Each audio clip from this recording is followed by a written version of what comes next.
미국 대학교 역사 강의 시간. 아직도 이런 질문들이 나오는군요. 사실 이것은 분쟁의 여지도 없는 사안입니다. 오늘로써 이 문제는 단판을 짓도록 하죠. 결론부터 말씀드리자면 다케시마는 일본의 영역입니다. 이곳 강의실에는 역사 강의를 진행하는 미국 교수와 수업을 유심히 경청하는 대학생들이 있습니다. 그런데 이곳에서 한 일본인 여학생이 한국인 학생을 곁눈질로 의미심장하게 째려본 뒤 교수님에게 무언가 질문을 합니다. 해당 질문을 받은 교수님은 독도가 일본의 영역이라는 충격적인 대답을 내놓는데요. 이에 강의실에 있던 많은 학생이 충격의 도가니에 빠지게 되고 웅성거리기 시작합니다. 하지만 잠시 뒤 이 강의실에는 그 누구도 예상치 못한 일들이 펼쳐지며 열광의 도가니가 되었다고 하는데요. 도대체 이 강의실에서 수업을 듣던 학생들에게는 어떠한 일들이 있었던 것일까요? 안녕하세요. 저는 미국에서도 손가락에 꼽히는 명문대에 재학 중인 일본인 사쿠라 히라이라고 합니다. 일본에서 이곳 미국의 명문대학까지 진학하게 되는 경우는 드물다 보니 저라는 존재는 우리 집안에서도 자랑스럽게 생각하고 있는데요. 저희 부모님은 그런 저를 어딜 가나 자랑하고 다닌답니다. 일본에서 학교를 다닐 때에도 1등을 놓쳐본 적이 없었던 인재 중의 인재였죠. 그러다 보니 저는 더 큰 곳에서 더 큰 꿈을 이루기 위해 이곳 미국의 명문대까지 진학하게 된 것이었습니다. 이러한 삶을 살다 보니 저도 모르게 자기애라고 해야 하나? 저 스스로에 대한 자긍심이 무척이나 강한 사람이었습니다. 그런 저였지만 최근 들어 저는 아주 극심한 스트레스에 시달리고 있죠. 미국의 대학교는 학생들의 성적을 평가하는 방식으로 여러 가지 방식을 채용하고 있습니다. 가장 일반적인 방법은 GPA라고 해서 A에서 F까지 등급으로 나누는 방법이 있고 이 등급을 기준으로 순위를 매기는 경우도 있습니다. 불행히도 우리 학교는 등급뿐만 아니라 순위까지도 매기면서 경쟁을 부추기는 학교였죠. 그 덕분에 성적 수준이 다른 대학교보다 더 우월한 평균 성적을 가지게 되었지만 저와 같이 이러한 시스템 덕분에 스트레스를 받는 학생들이 적지 않습니다. 게다가 저는 고등학교 때까지 단 한 번도 놓쳐본 적이 없던 1등 자리를 이곳 미국 대학교에서는 단 한 번도 해보지를 못했죠. 여기 학생들은 하루 종일 공부만 하나? 심지어 고등학교 때보다도 더 열심히 공부하는데도 1등을 하지 못하니까 저 스스로에 대한 의심이 생기기 시작하더라고요. 하지만 단순히 제가 1등을 하지 못하는 것만으로 이렇게까지 스트레스를 받지는 않았을 겁니다. 1등을 밥 먹듯 하는 학생이 한국에서 온 학생이었기에 저는 더욱 스트레스를 받는 상황이었어요. 왜 그런지는 모르겠지만 한국에서 온 저 친구만큼은 반드시 이겨야 직성이 풀리겠더라고요. 하지만 아무리 노력해도 그것이 어려운 상황이다 보니 그 스트레스가 극에 달했죠. 대체 한국에서 온 저 인간은 얼마나 공부하길래 매번 1등이야. 내가 쟤보다 못한 게 대체 뭔데? 정말 맘에 안 들어. 한국인들은 남의 것을 탐내는 이기적인 민족이라더니 그 말이 딱 맞네. 어떻게 양보할 줄을 몰라. 솔직히 말해서 저는 한국에서 온 공부 잘하는 저 친구가 싫었습니다. 마치 저 친구에게 제 것을 모두 빼앗기는 기분이 들어서 참을 수가 없었죠. 누군가는 이런 저에게 열등감이 지나치다고 말할지도 모르겠습니다.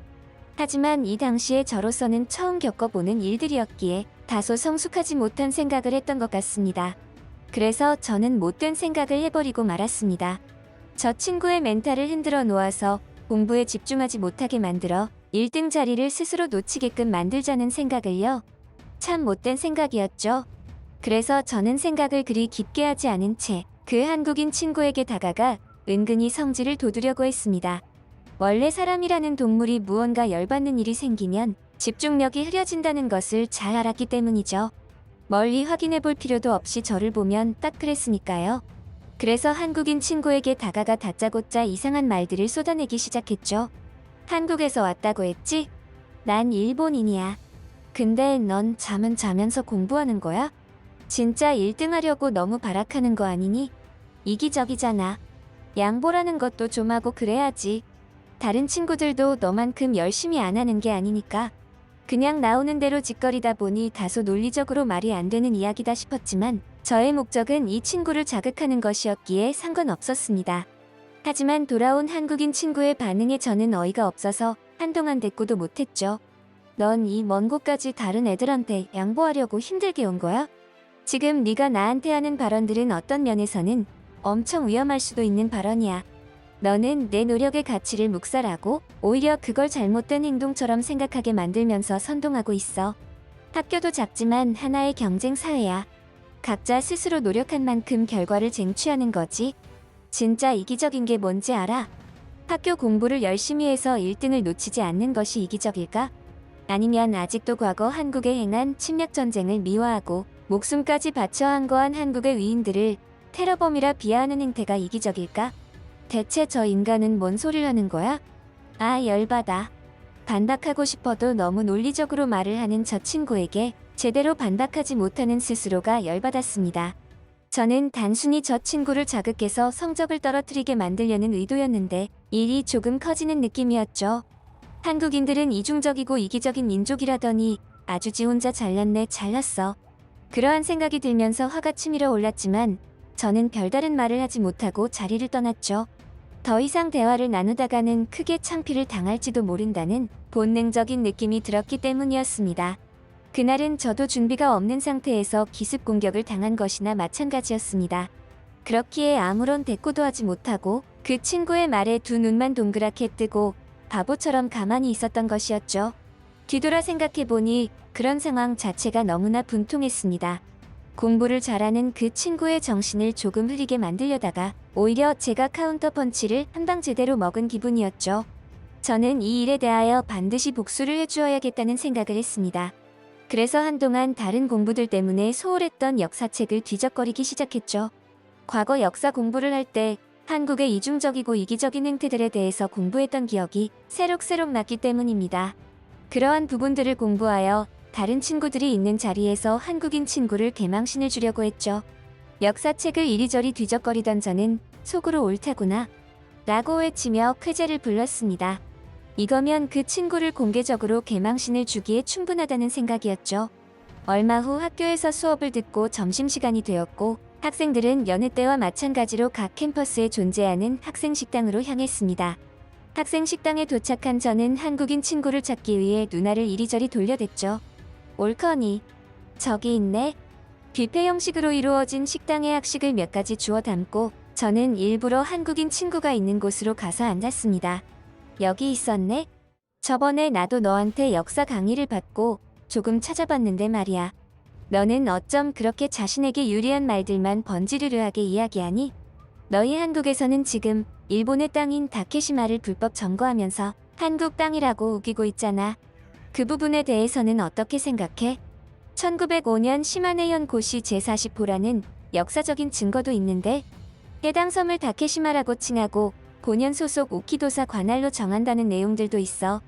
이런 역사적인 증거들이 있는데도 한국에서는 왜 그렇게 우기는 거야? 너는 우리 일본이 이기적이라고 하지만 이런 한국의 행태야말로 이기적인 거 아냐? 저의 발언들은 아주 깔끔했습니다. 역사적인 증거까지 외우느라 고생은 좀 했지만 그 덕분에 저의 발언은 아주 부드럽고 유식하게 들렸죠. 저의 이러한 정확한 팩트에 기반한 발언에 한국인 친구도 당황하는 듯 싶었습니다. 제가 이 정도까지 알아올 줄은 몰랐을 테니까요.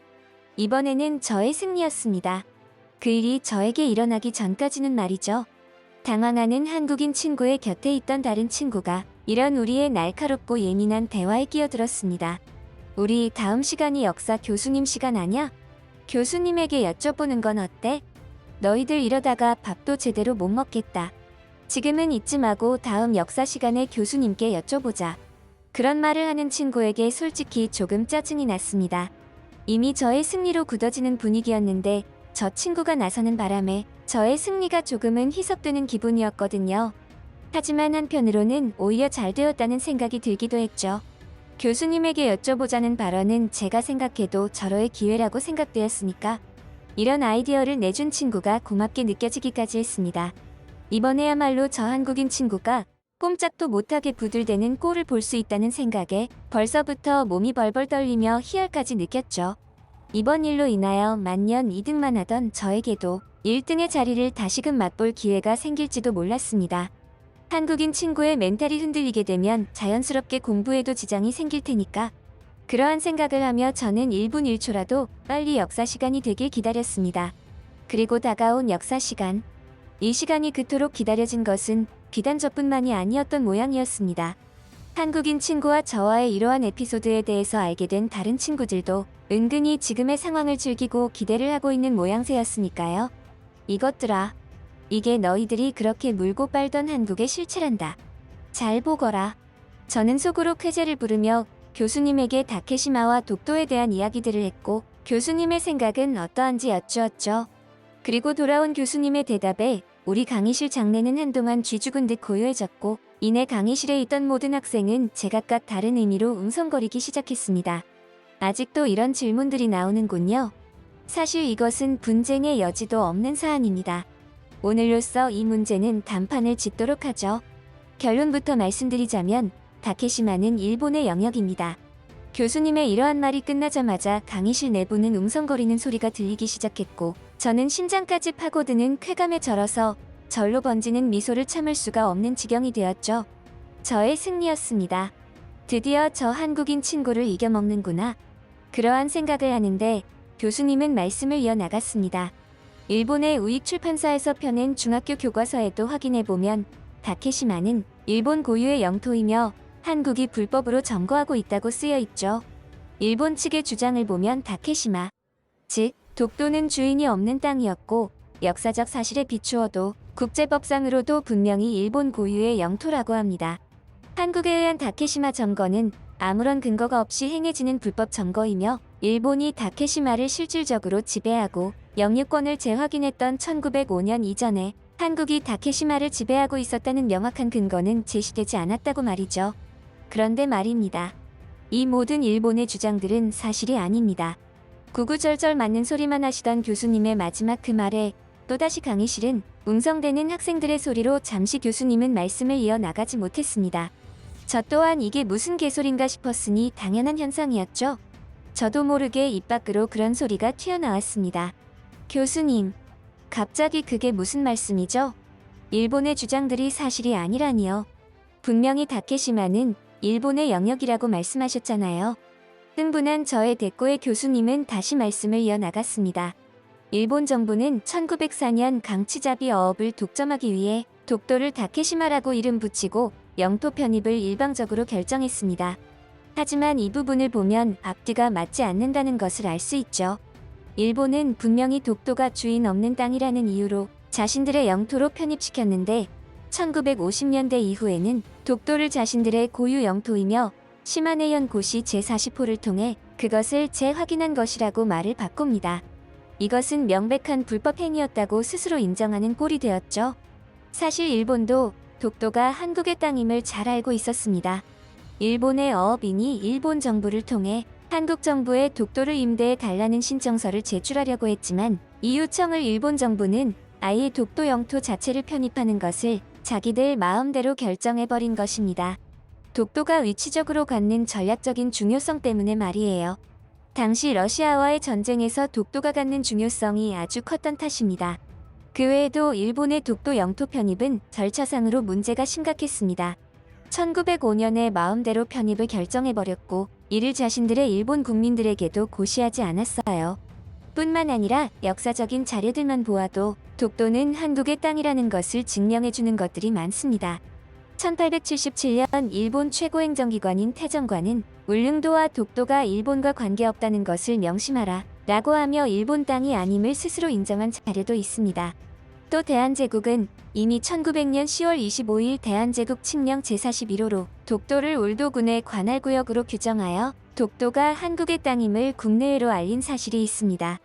이러한 부분들을 종합적으로 분석하고 판단해 볼 때 일본은 독도의 영유권을 침해한 불법 행위를 하였다고 할 수 있겠습니다. 그러니까 독도는 한국 땅이고 다케시마는 일본의 상상이 만들어낸 가상의 섬이라는 겁니다. 그러니 다케시마는 일본의 영역이 맞죠? 무슨 말인지 아시겠죠? 이런 제기랄, 젠장. 저는 교수님의 발언이 끝난 뒤에도 어이가 없어서 멍하니 교수님만 바라보았습니다. 대체 내가 무슨 말을 들은 것인지 하나도 정리가 되지 않는 기분이었죠. 그건 저뿐만 아니라 다른 친구들도 마찬가지인 것 같았습니다. 그들도 한동안 숨소리 하나 들리지 않을 정도로 조용해졌으니까. 하지만 그 침묵을 깨는 자가 있었습니다. 짝짝짝. 누군가 박수를 쳤고 이내 강의실은 박수 소리로 가득 채웠죠. 박수 소리가 퍼져나갈수록 저의 얼굴은 붉어졌다 시퍼레지기를 반복했습니다. 너무 쪽팔렸으니까요. 그 순간만큼은 제가 일본인이라는 사실이 싫어질 정도였습니다. 그날 이후 저는 더 이상 한국인 친구에게 시비를 걸거나 역사적인 내용을 들먹이지 않습니다. 그래봐야 저만 손해라는 것을 뼈저리게 느낀 탓이죠. 그 이후로도 한국인 친구는 1등을 놓치지 않았고 저는 오히려 성적이 더 떨어져서 2등마저도 놓치는 일이 종종 발생했습니다. 사실 이 모든 일들은 저 스스로가 만들어낸 일들이기에 누굴 탓할 마음도 없었습니다. 한국인 친구에게는 미안한 감정마저 들었고요. 그 이후로는 혹시라도 일본인 친구들이 한국에 대해서 열등감을 가지고 깎아내리려는 발언을 하면 저는 그들을 말리곤 합니다. 그런 말은 일본에 가서나 실컷 하라고. 여기에서는 그런 것은 통하지 않는다고 말이죠.